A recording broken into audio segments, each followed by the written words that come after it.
दोस्तों, क्या आप जानते हैं गौ माता ने सभी महिलाओं को ऐसा कौन सा श्राप दिया था जिसके कारण सभी महिलाएं आज तक पीड़ित हैं। गौ माता का एक ऐसा श्राप जिसे टाला नहीं जा सका। दोस्तों, क्या था वह श्राप? जानने के लिए अंत तक हमारे साथ बने रहें। नमस्कार दोस्तों, ज्ञान की बातें यूट्यूब चैनल पर आप सबका स्वागत है। तो जानते हैं गाय माता ने सभी स्त्रियों को क्या श्राप दिया था। एक समय की बात है जब भगवान श्री कृष्ण अपने सिंहासन पर बैठे हुए थे। तभी देव ऋषि नारद मुनि उनके पास आते हैं और कहते हैं, हे प्रभु, आज मैं मृत्युलोक में भ्रमण कर रहा था। तभी एक महिला ने पूछा कि पहले जब महिलाओं के बच्चे होते थे तो वो पैदा होते ही चलना शुरू कर देते थे, लेकिन अब ऐसा नहीं है। ऐसा क्यों है प्रभु? मुझे इस प्रश्न का उत्तर मालूम नहीं था, इसलिए मैं आपके पास आया हूँ। कृपया मुझे इस प्रश्न का उत्तर बताइए। श्री कृष्ण कहते हैं, हे देव ऋषि, आपका यह प्रश्न सभी महिलाओं के लिए बहुत महत्वपूर्ण है। आप इस प्रश्न का उत्तर जानना चाहते हैं तो ठीक है, मैं आपको एक कहानी सुनाता हूँ। उस कहानी से आपको पता चलेगा कि महिलाओं के बच्चे पैदा होते ही क्यों नहीं चल पाते। तब देव ऋषि नारद मुनि कहते हैं, हे प्रभु, मैं यह कथा पूरी सुनूंगा, कृपया मुझे कथा बताइए। दोस्तों, अगर आप भी जानना चाहते हैं कि इस सवाल का जवाब क्या है तो वीडियो को अंत तक देखें। श्री कृष्ण कहते हैं, हे नारद मुनि, एक नगर में रामचंद्र नाम का एक व्यक्ति रहता था। रामचंद्र स्वार्थी व्यक्ति था। रामचंद्र के पास एक गाय थी। वह गाय दूध देती थी और रामचंद्र दूध निकालकर बेच देता था। रामचंद्र स्वयं गाय का दूध पीता था और अपने परिवार के सदस्यों को भी दूध पिलाता था। रामचंद्र के घर की दिनचर्या गाय के दूध से ही चलती थी। रामचंद्र का सारा दिन इसी प्रकार बीतता था। कुछ दिनों के बाद एक ऐसा समय आया जब गाय ने दूध देना बंद कर दिया। जैसे ही गाय ने दूध देना बंद किया, रामचंद्र ने उस गाय को खाना खिलाना बंद कर दिया। और एक दिन ऐसा आया जब रामचंद्र ने गाय को बहुत मारा और घर से ले जाकर जंगल में छोड़ दिया। अब बेचारी गाय अकेली रह गई।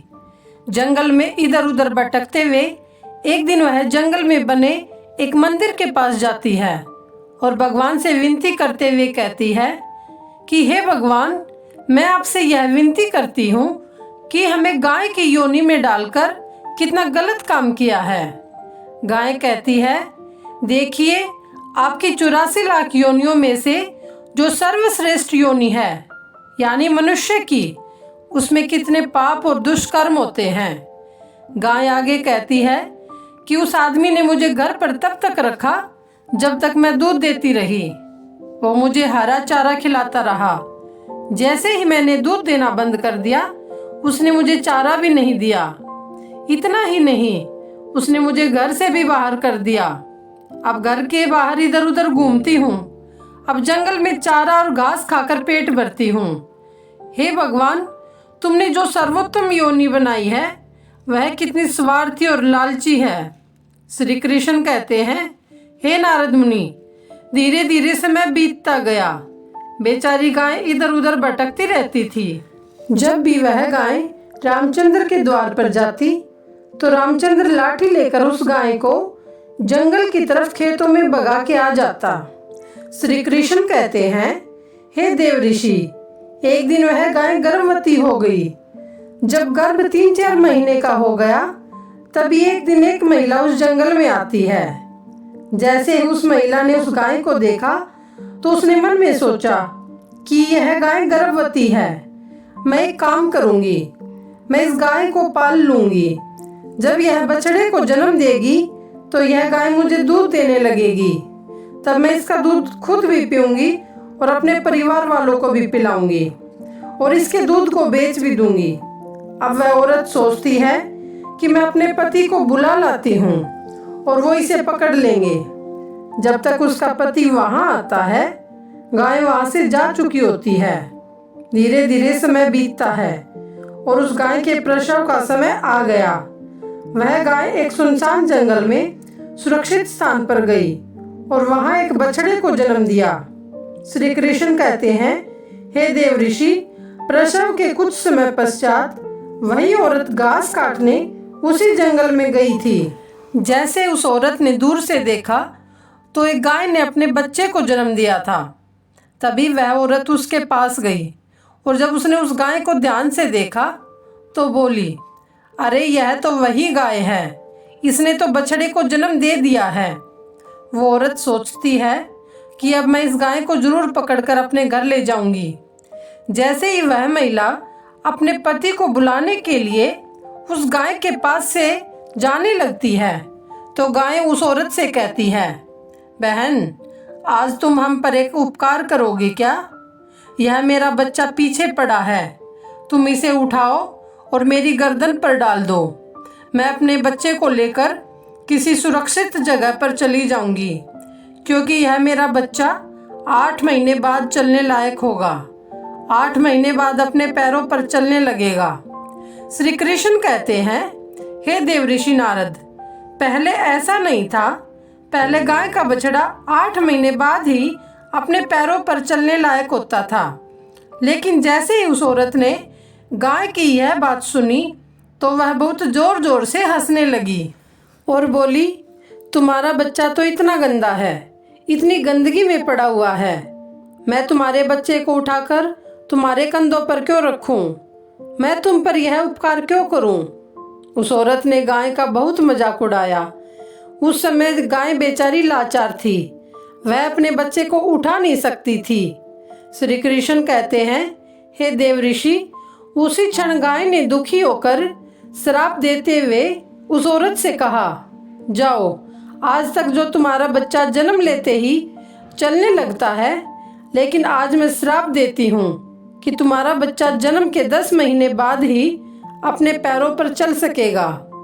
और मेरा यह बच्चा भले आज चलने में सक्षम नहीं है, परंतु अब से हमारे बच्चे जन्म लेने के बाद बहुत जल्द ही अपने पैरों पर चलने लगेंगे। श्री कृष्ण कहते हैं, इसी श्राप के कारण ही स्त्री का बच्चा जन्म लेते ही अपने पैरों पर नहीं चल पाता है।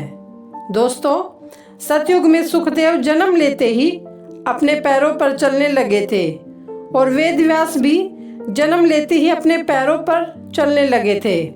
इसका कारण यह है कि गाय ने पूरी स्त्री जाति को श्राप दे दिया था।